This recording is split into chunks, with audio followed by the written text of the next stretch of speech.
Stocks, bonds, ETFs, straight out of downtown Chicago. This is Zach's Market Edge. Welcome to Zach's Market Edge, the podcast about investing in your life. I'm your host, Tracy Reinick, and this week I'm joined by Zach's Director of Research, Shiraz Mian, to discuss everything that's going on with earnings season. What are the expectations for the coming quarters, for the year? How bad is it going to be? We know it's going to be pretty bad. Where are the buying opportunities? What sectors should we be looking at if we're trying to get into an area that's doing kind of decently here? Shiraz, there's a lot going on. That's why I wanted to have you on, even though we're at two different locations. That's right. As usual. So what is going on? You sent me the latest data that we have here at Zach's, and it looks like things are kind of plunging down worse than what I was expecting to see. Yes, it's been a steady downtrend, Tracy, on the estimate revisions front. Many of us intuitively feel that should be happening. Yeah. But it's still pretty shocking to see the extent of how much these estimates have come down for Q1 as well, but in very stark fashion for the June quarter, for the current period, Q2, and also for full year. And I don't think we have seen the full extent of that yet. So it's an ongoing process. I think it's a period of ugly numbers all around us. Yeah, I was intrigued by that chart we have. That's the evolution of the full year, because it looked like it was kind of, it's been on the decline every week as it goes down, as we get more information in about what is happening with the economy, who is shut down, how bad that might be. But it really seems like in just even the last, since April, that it's really taken a dive for the worst. And I wonder if do you think it has anything to do with people were more optimistic in the beginning and thinking, hey, maybe this won't be so bad and we will get a V-shaped recovery right off. But now we're seeing in the estimates some second thoughts about that? Yes, I think that is the case. I think earlier on, we all, and also the management teams, appeared to think that at some stage we'll get back to normal. It's kind of hard to envision why we would have thought that a few weeks back, but it's been a pretty dramatic downturn in estimates. Even in the last few weeks. So just to give some context for folks who can't see this chart that you're referring to, in early January, we were at close to 8% growth for the year as a whole, 7.9% to be precise. Today, it is a decline of 10.5%. Wow. And mid-March, we were at positive 3% growth for the year.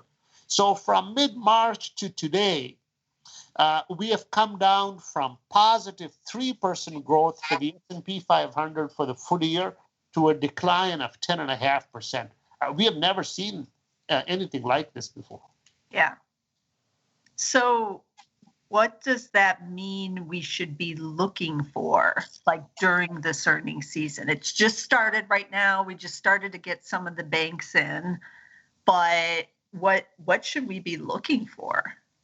I think if we, and I'm just talking, I mean, our job is to dissect each and every earnings report, but for the average investor, who has a longer holding horizon, they have to look past these numbers. And as bad as Q1 will be, Q2 will be even worse. And we know we are going through the really the toughest part of this downturn, and we are still quite some distance from these numbers really bottoming out. So the risk, Tracy, in a situation like this is that if an investor who otherwise has a long-term holding horizon gets spooked by these steadily deteriorating numbers and they exit the market altogether. Okay. And that'll be totally the wrong reaction to these numbers. We know in downturns, earnings go bad. There is a best case scenario of the downturn being restricted or concentrated in Q2, and we start digging out of the hole in the September quarter. And even if this best case scenario is at play, we are still into 3, 4, 5 months of pretty awful numbers. Yeah. And from my perspective, I would advise folks to look past the numbers, have a short list of stocks that they have been watching and haven't picked for reasons of valuation or whatever. And each of those times when they come down, they nibble a little bit and buy some more. And I think eventually, which means beyond 2020, all of these big companies, we're talking about JP Morgan or Johnson & Johnson or Microsoft or Amazon or Walmart, these companies will be fine and they will be even stronger and with more market share and consumer dollars than they had before this outbreak. So that's the way to look at these numbers.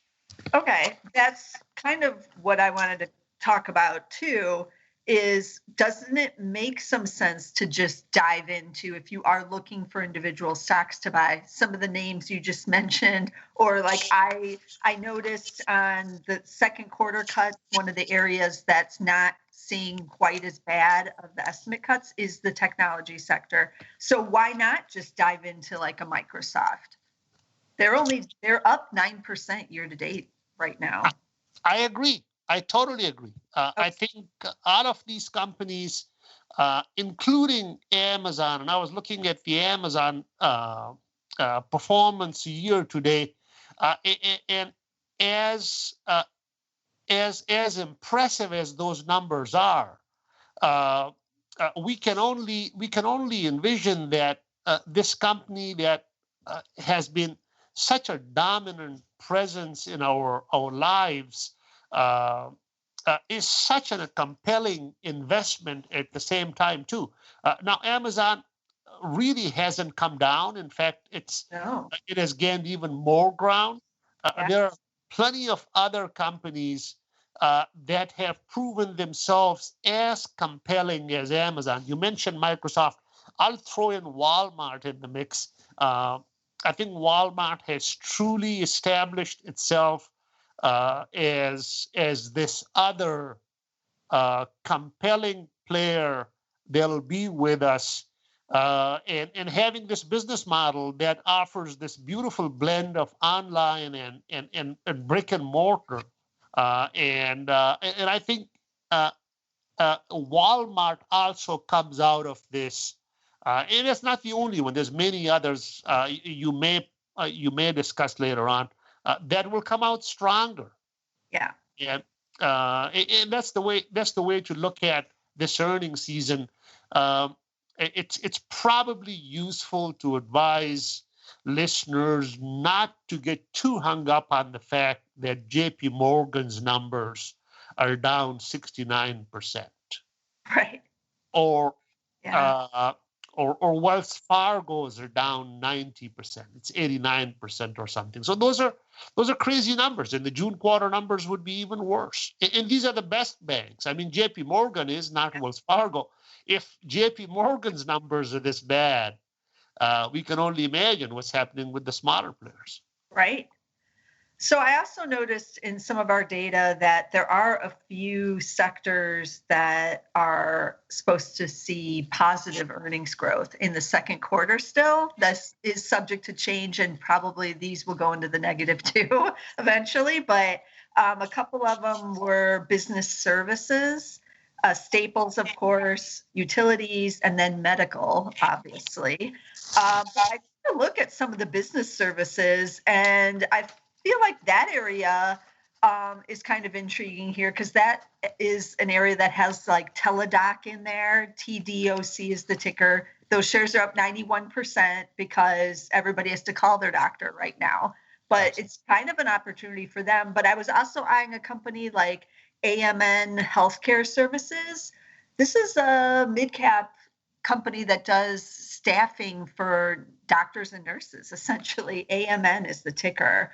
And I've owned them off and on over the years in my value investor portfolio, but their shares are down just 2.7% year to date. And they were up as much as 30% in March because they're staffing the nurses, if they can find any, to go into these jobs where there's demand. So what do you think about focusing, if you're not going to do the tech or these other kind of big, the Walmarts, Amazons, in an area of some of these areas that still may do somewhat decently in the second quarter?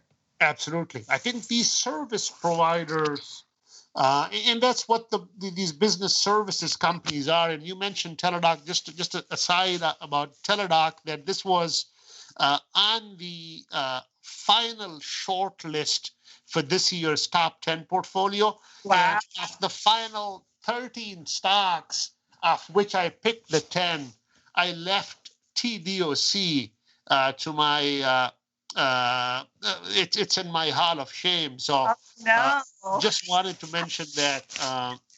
So close. Yes, it's the business services. These are companies that are not heavily physically present entities. These companies are fully functional and operational, even in this kind of stay-at-home environment.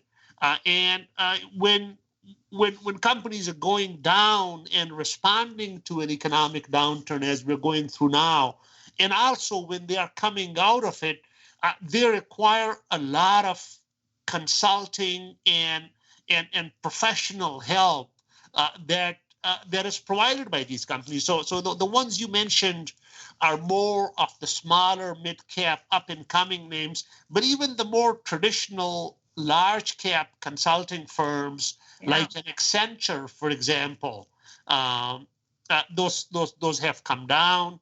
Obviously, their business suffers because their clients cannot spend as much as they did in good times, but they will play very important roles as these companies come to grips with the downturn and then prepare for the eventual normalization. Okay. On the flip side, some of the areas that are going to see the worst cuts aren't a surprise to anyone either. Energy is supposed to see the worst in the second quarter. Then you have like autos, transports, aerospace, some of the worst areas. What do you make of energy here? A lot of people are trying to dive in there, and I know we just had OPEC plus cuts. They had to do it. But even still, even today, there's, when we're recording this on April 14th, there's a Texas Railroad Commission hearing going on all day today with all of the Texas drillers and oil services providers there giving testimony about whether or not Texas should do, a coordinated production cut there. And Pioneer CEO said that he's expecting in a couple of weeks that you could see $3 to $10 Permian oil prices if they do cut. So why should anyone be diving into energy right here? I know the stocks have been crushed down, but I don't know. That looks kind of dubious to me. I think and those are all valid points, Tracy. The liquidity and solvency is a far bigger issue with the group currently than trend in oil prices. So it's the WTI is trading at 20, goes down to 15, goes up to 25. I would think that's perhaps the band in which we will see this as we struggle with the getting visibility on where we find stability in the economy when we come out of this thing. And I don't really see how a cut, either the OPEC plus or even the U.S. version, the Texas Railroad Commission meeting that you're referring to, it's a demand issue. Right. So supply cuts will help on the margin, but as long as these airlines are shut down, as long as our traffic, whether road, railroad, or air, and even shipping, remains down as it is, I can't really see the commodity getting any headway. And with respect to picking individual stocks, I think instead of focusing on the underlying commodity, the focus should be on balance sheet strength. Who could survive? Who has the capacity to ride it through? You mentioned Pioneer. I have long been a fan of that company. Still like it. If someone has a holding horizon, they can look past, say, next year. I think that's a sure shot company that will be there at the other end, and perhaps will bulk up and will be a lot higher than where it is right now. Are you still a fan of Chevron too? Yes, I'm still a fan of Chevron more than the other majors. I am a little doubtful. I always thought that the dividend was totally untouchable. I'm coming around to thinking that perhaps in these extremely unusual times, it is perhaps not as sacrosanct that as I always expected. But yes, of the larger group, of the super majors, I still like Chevron more than any of the others. And by and large, I'm a lot more confident of their dividend than many of the others. Okay. In terms of what anyone should be listening for, like say, I always tell people go listen to the conference calls because the press releases aren't really telling us the whole story, especially this quarter. But do you have any advice for anybody who's tuning in to these companies of, something particular to look for? Because otherwise, I've mainly seen people, just withdrawing guidance, saying it's bad, saying they have no certainty about what's to come. Yeah. But is there anything else in there that maybe we should be looking for to make some kind of, investment decisions when we're listening? I would say you give a good sound advice, Tracy, in terms of listening to the conference call. Now, for the average investor, I would say about 2/3 of the details on that call are not as relevant.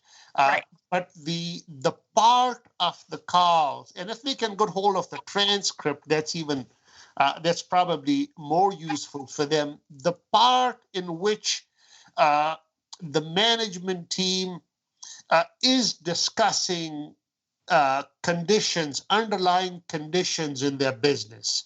And the part in these specific times when we are, when financial strength and balance sheet strength is so much at a premium, it's perhaps useful the finance guys, the CFO, the controllers who are on the call and I bet they will get questions on how much of the credit facility they have drawn up, how much liquidity they have. If it's a dividend paying company, there will be some questions about the security of that dividend. Obviously, buybacks have been cut down. There's no one is going to do any buybacks. So issues like those are far more important than what the company did in terms of earnings and revenues in Q1. It's when we look back, the January through March period feels like it was like a different time altogether. Totally. So it's effectively ancient history. Very few of these companies will be able to give guidance. If this is one of the companies that has traditionally given guidance, it's tough for them to do that, but they will quantitatively discuss trends in business, queries from customers, what they are seeing with suppliers, and things like that. And those could be very useful. Yeah, I found on the conference calls when I was listening to some of the retailers who reported in the last 2 to 3 weeks, they're giving what happened in the prior quarter, but they're doing it at the very end of the call now because they know it's not even relevant anymore. So they're just leaping right into, here's what we're seeing, here's what we're doing, and here's where our finances are. And then, oh yeah, we had a good quarter for the holidays, but oh well. Yeah. I don't know. That's right. Yeah. What do you think the buyback situation is going to turn out to be, and how will that impact earnings going forward, like this evolution of earnings growth throughout the year if everybody is just halting buybacks? That's right. I think the public discourse around buybacks has become so negative. Yeah. That I can't imagine any board of directors in this environment signing off on having a buyback program, and that will have implications. That will have implications for earnings growth going forward. And I don't think this black eye for buybacks is just a 2020 event. I think this will linger with us for a while. Okay. Investors would ask boards and management teams to have a rainy day fund. It is not inefficient to have cash on balance sheet, and the narrative in the investment field over the last many years has been that a management team that's sitting on too much cash is destroying shareholder value, and we will come around to rethinking that narrative. In the current environment, companies that are sitting on a lot of cash are practically kings, and that's an important development that I think we'll start acknowledging and appreciating as we go through this downturn and start recovering from it. Okay, that's something to keep in mind. That's a good point. All right, is there anything else that you want to just fill us in on before we wrap up here? I would say that estimates for next year have started coming down as well. Okay. Earnings for 2020 essentially have been wiped out. We are like on an EPS basis for the index as a whole. We are now like in the mid 140s, and 2021, when compared to 2019, if 2019 is representative of normal, is just 4 or 5% higher than 2019. And I would imagine 2021 will come down too. So I think solvency is an important thing. Balance sheet strength and cash position are important metrics. The advice that we gave earlier about quality companies, whether large caps or smaller ones, keep an eye on them on days when they are down, add small positions to those, and don't let these very big bad numbers for earnings as well as the economic indicators that we'll be seeing in the coming days prompt you to exit the market. Okay, that's some good advice in there. And just to recap the tickers we talked about Microsoft, MSFT, Amazon, AMZN, Walmart is WMT. We talked about TDOC, TDOC, but that's up super huge. So just keep that in mind if you're going to check that one out. AMN Healthcare Services is AMN. Accenture, ACN, I think. Is that right for Accenture? I think so. ACN, yes. Okay. Pioneer is PXD and Chevron is CVX. And as always, we're doing this every week from our homes, and we're bringing you as much stocks and information as we can. So be sure to subscribe. We are on Apple Podcasts and we are on SoundCloud, and you can also find us on Spotify as a standalone show. And those charts we were talking about earlier, I'm going to tweet them out. So be sure to follow me on Twitter. It's just my name @Tracy Reinick to get all of our charts. And I'll be tweeting out a whole bunch of earnings charts. And be sure to tune in on Zacks.com to Shiraz's earnings articles. That's where you can find all of these charts and all of the data all earnings season long. They're super good. So check those out as well. I'll probably be tweeting out a couple of those as well. But be sure to get us somewhere, get all our information, and I'll see you again next week with some more stocks. This material is being provided for informational purposes only, and nothing herein constitutes investment, legal, accounting, or tax advice, or a recommendation to buy, sell, or hold a security. Do not act or rely upon the information and advice given in this podcast without seeking the services of competent and professional legal, tax, or accounting counsel. Publication and distribution of this podcast is not intended to create, and the information contained herein does not constitute an attorney-client relationship. No recommendation or advice is being given as to whether any investment or strategy is suitable for a particular investor. It should not be assumed that any investments in securities, companies, sectors, or markets identified and described were or will be profitable. All information is current as of the date herein and is subject to change without notice. Any views or opinions expressed may not reflect those of Zacks Investment Research as a whole.